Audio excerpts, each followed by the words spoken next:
So Clare, tell us about your challenge. Okay, historically, Tesco, from a technical perspective, has audited the last supplier in the supply chain. So the site that's supplying Tesco gets a technical and ethical audit. In the produce world where I'm based, we also audit the grower, so it's further upstream. And what we're proposing is that we actually audit the entire supply chain. Now that's obviously going to cost a huge amount of money to do, so what I've come up with is a risk-based model that would allow us to audit where relevant in the supply chain, so where the risk actually exists. But until there's some return on investment, it's going to cost. So in my technical work level 2 role, I'm talking to Darren, our work level 4 commercial director, our category director, on how he knows quite a lot about the project, he knows the benefits of it, he's on board, but he absolutely doesn't want to pay for it. Okay. Sound familiar? And basically, I want to talk to him about how we fund what we think is the right thing to do. And what did you tell me about this guy? So, he's quite a cold character. I would suggest he's a red.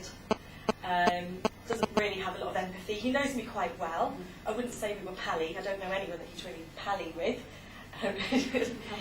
Shaking your head, you agree, you know him. So he can be quite a difficult character.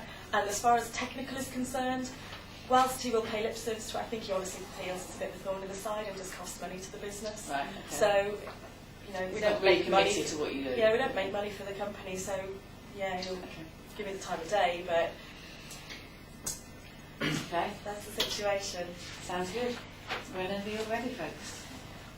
Hi, Claire. Hi Darren, how are you? Okay, we've scheduled this meeting. I've got 15 minutes. Perfect, we should hopefully get it covered in about 10. What I'd like to talk to you about is the funding for the upstream project.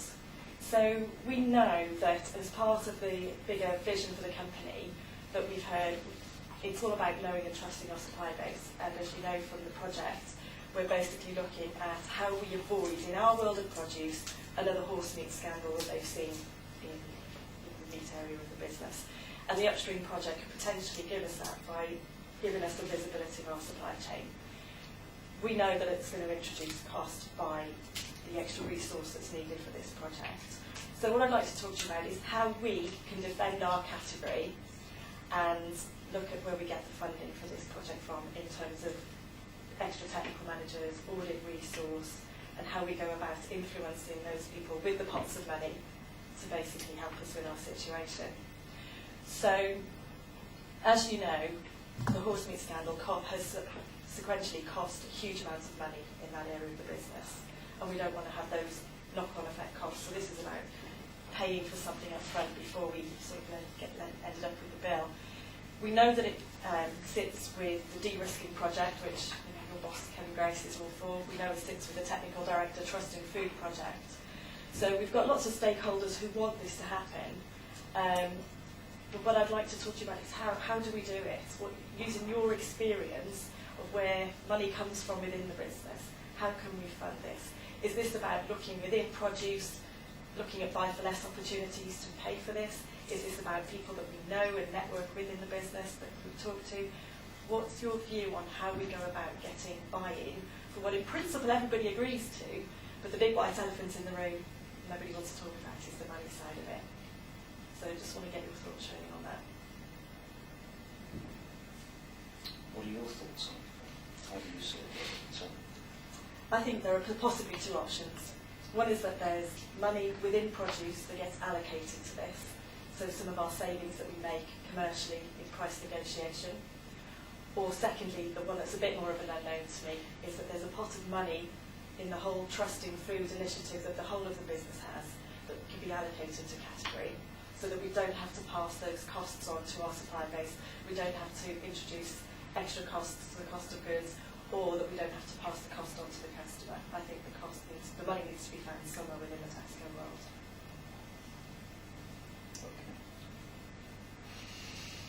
okay. We're actually already looking at something to take some of this on board.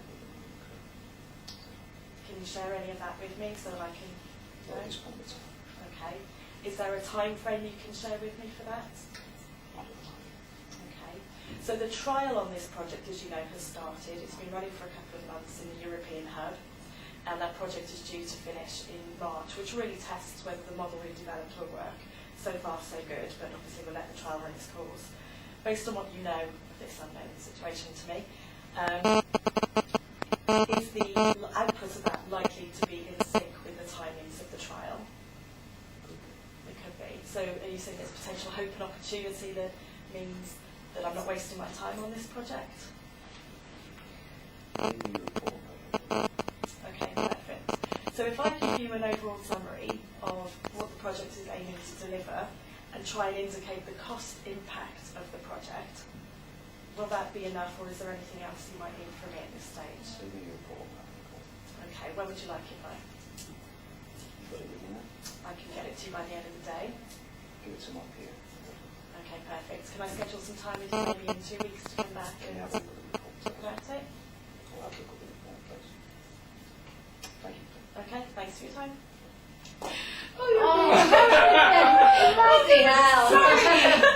When we had tea, she told me that this guy gave nothing away. He sat there and he would always throw a curveball in there at the end. I'm not having a cup of tea with you. All I was doing was that the sort of guy? That's what he's going to be. Okay, so, you know. Yeah, I mean, So very what nice, we're doing but is creating a that's real what she situation. told me, so, yeah. What it's all Yeah. about. Okay, so Absolutely be like that. I mean, Gillian knows the guy I'm talking about. She's nodding. yeah. How do you sleep at night? So, because we know that we're helping you to learn from the process. So, Claire, how was that? What were you trying to do? What do you think worked? What do you think didn't work for you? Well, I tried starting with the whole scarcity thing of the horse meat scandal, but you really don't want this in That was projects. good. Yeah. So I tried to draw upon the fact that, you know, this is bit in the other category, don't let it bite us. Yeah. I tried to do a bit of empathy along the fact that we're in it together, we're in produce, how can I help with this? It's a little bit of a difficult one in terms of using sort of my experience side of it, because he knows as much as I do about this project. I tried to sort of put a few names in, and the fact that this was part of a bigger picture. But I think overall I was quite frustrated that we didn't really get anywhere. I can understand that. Mm. I think, from my point of view, in character, okay, what would have made me change I needed to be hooked in. I need to be a little more receptive. Now the curveball was, and I'm making this up, is that there's always something going on, but I don't want to tell you about it. Yeah. Hidden agendas we were talking Yeah, about today, weren't we? So I think what would have pulled me out of that look would have been, boy, you were asking me for my opinion. Mm-hmm. My attitude is, why should I tell you? What? Unless you can actually, if you came in and hooked me in, maybe I didn't feel quite hooked in enough. Maybe there wasn't a carrot there. I think you That's started what the I hook. I think with the horse, you started the hook. But I think what you did, and I don't know if you noticed, there was a bit. If you guys noticed a bit when you were talking, and then he was initially engaged, and he sat back and he was looking at his watch. Yeah. If you noticed that, because you talked for a really long time without having any engagement back to him. So when you've got the hook, that's the point to ask the question. Right. So something around that. So obviously we've had the horseman thing. You know what the nightmare was for that. Can Do you you imagine what it'd be think like for us? maybe minor questions to get me talking? Yeah, exactly. Just maybe trivial stuff, all right, mate, I'm not going to, tell the time about what I was doing at the weekend, but on a business level, maybe some drop in some small questions, just to get a little bit of dialogue going. Are you breathing? Are you whatever? But there's something going there, and then that would possibly expand. I mean, you know the guy better than I do. I'm just looking at it from my point of view. Yeah, I think the difficulty is I see where you're coming from with the questions, but Yeah. he doesn't do social chats. No, okay. But there's not So- be social chats. I think Yeah, the it could be question. business. Even business chats, Right. he doesn't do the small talk conversation. He's either fully engaged or not, is Yeah. my experience.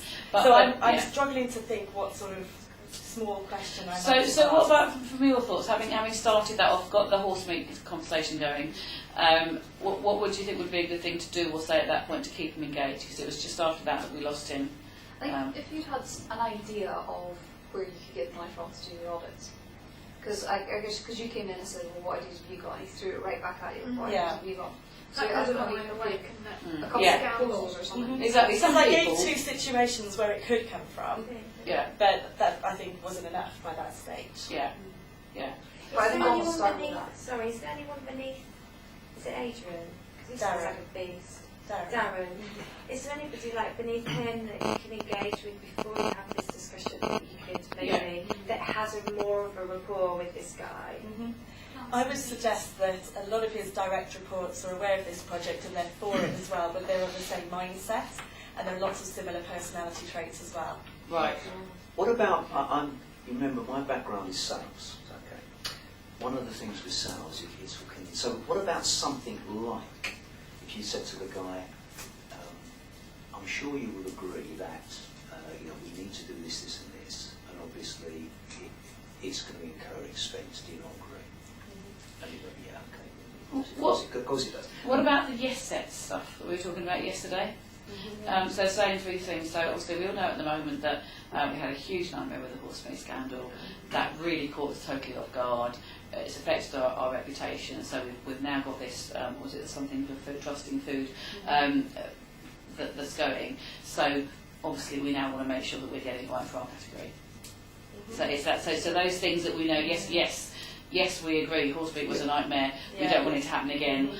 Yes, we know that that's one of the things behind the trusting your food. Lots of minor It's- agreements. yeah. And then you come in with, now, I've got what I think is a solution. Yeah. Is that going to be of interest to the business? Yeah.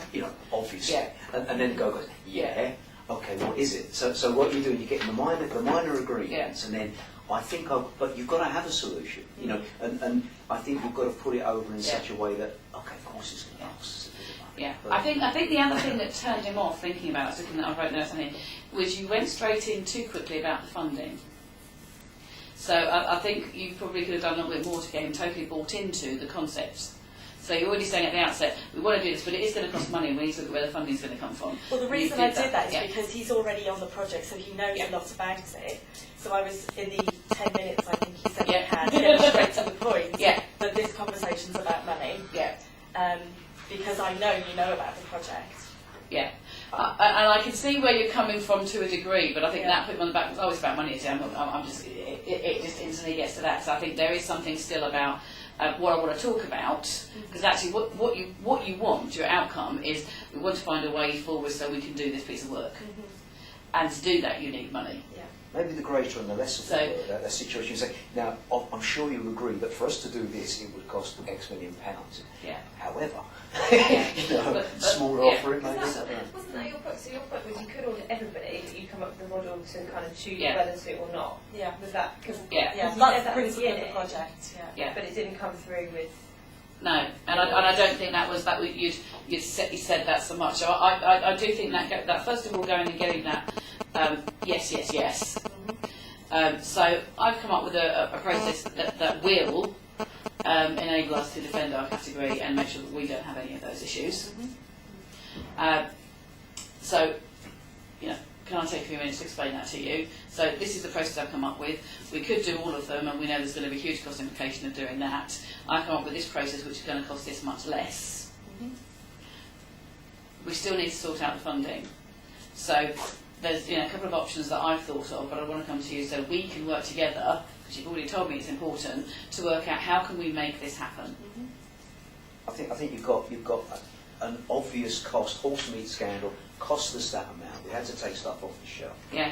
There's a risk that that the public's perception may be that other things are not up to standard. So you've got cost, risk, and then you come in for a smaller fee. Yeah. You can actually ensure, is it going to outweigh that? So you're weighing one against it. Maybe that would be. I don't know. Yeah. Is he bought into wanting to do something? He's bought into the principle of the project, and he wants to support the project, and he knows he's got lots of backing in the company, but he knows that the funding of it is going to come down to him or people he can influence. Yeah. Yeah. So, he describes himself as the white elephant in the room that the business isn't talking about. Yeah. So we commit to the customer that we're going to DNA test all our meat, but who's going to pay for that? Someone in Tesco has got to pay for that, and the guys in the meat category are already having to figure that out. He sees him as the next person that's got to figure out how to pay for it for his category. Yeah. So it's almost an inevitable conversation we're going to need to have he just almost doesn't want to have it the same way as the rest of the business doesn't seem to want to really talk about how we're going to pay for it. Yeah. So it's not going to be an easy conversation, which is why I think which is great. But I think those kind of things, get on board with the concept, come up with the options, and come to him with some solutions. I think is good. Some people actually saying, so I'd really like your opinion on this. Is useful with something, particularly if you've got a relationship. If you haven't so much, then you're probably going to get what you got there. But well, actually, you tell me what you think. Yeah. So that kind of put you on the back foot a little bit. But you did come up with 2 suggestions, which was great. Obviously, at this point, he then came in with the curveball. And in this sense, it totally closed it down. What's your thoughts, guys, on how you could handle that kind of curveball if it did come in? I thought you handled it very well, because you tried to fish, you got as much information as you could. Sometimes there is stuff that just can't be shared. I'm not sure how, you've got as much of a commitment as He wasn't giving anything away, No. was he? Yeah, I thought you handled it really well. I mean, I was being particularly evil because that's what you told me the guy was like. Okay. So, and I think on that basis, I think you did pretty well with that sort of personality. And I was probably going over the top to what the guys really like. Oh yeah. So I think you did particularly well. I think it's probably just before it closed, kind of just reassure the guy that you are trying to help. What you are trying to do is reduce the risk. And if he's heard something, is it going to hinder what you're trying to do or benefit what you're trying to do? Yeah. Try and encourage some collaboration, perhaps, to say that we've all got the same objective here. It's to make sure that what we sell is safe for our customers. Let's work together. Let's try and find out how cost effective we can do this, perhaps, and just. Maybe a bit of a motivation speech, perhaps, because this guy is pretty cool. Is he your boss? No. Okay, because I was going to say, if he was your boss, and if there's something going in the background he's not telling you about, I mean, my response would have been, well, look, should I actually be doing this? If there's something going on, am I wasting my time? Should I go and do something else? Yeah. If it's already been That's taken why I care of. asked at one point whether I should continue with the trial. Yeah. Because if he knows something that's potentially that damning, maybe I'm wasting my Exactly. time. I think I was being particularly. I think that's a couple of really valid points there. What I was thinking is you asked them some questions, but they were closed questions, and we didn't. It's one of the things that we sometimes do on the programme. We haven't had time, but there is some information in the pack about closed questions. So it was, is there any information you can give me? Is there a timescale on this? So it was a very closed question that you're going to get a yes or no. And you got no, can't, no. So sometimes think about how you could frame that in a more open way. Okay, so that's interesting. I wasn't aware of that. So what impact is that going to have on the work that I'm doing? Yeah. So that's the more that's a more open question. So it's not saying so what can you tell me about what's going to happen? But that is in a much more open way. So if I'm going to tell you a lot, so how is it going to impact it? Shall I continue doing this work? You can kind of move on from there. You're not going to get everything out of it because that's the way it's going to be, but you might get enough for you to recognise whether do I put this on hold at the moment whilst it happens, or shall I continue doing what I'm doing whilst that's going on? Because in reality, if they had something that's working on it, you probably would stop doing what you're doing at the moment. Don't beat yourself up, those are tough things. That's really tough. So very, very well done. Okay, so what I would like you to do now is to take 2 minutes individually to reflect on your scenario and also what you saw in the other people's scenarios, because depending on how you learn, some people learn as much if not more from watching other people than they do when they're actually in the throes of this themselves as well. So think about the key things that came out, jot down in your learning log any kind of thoughts that you think are sort of things that are going to be tips worth taking forward, and just take 2 minutes to look at that individually, and then I'd like you to have a conversation as a group, which obviously Rob and I will partake in, to share what the experience was, what you've learned from that, any questions or queries you thought, actually what can I do now about some of these things moving forward. But really, really well done, guys. And actually say thank you very much to Bob for being so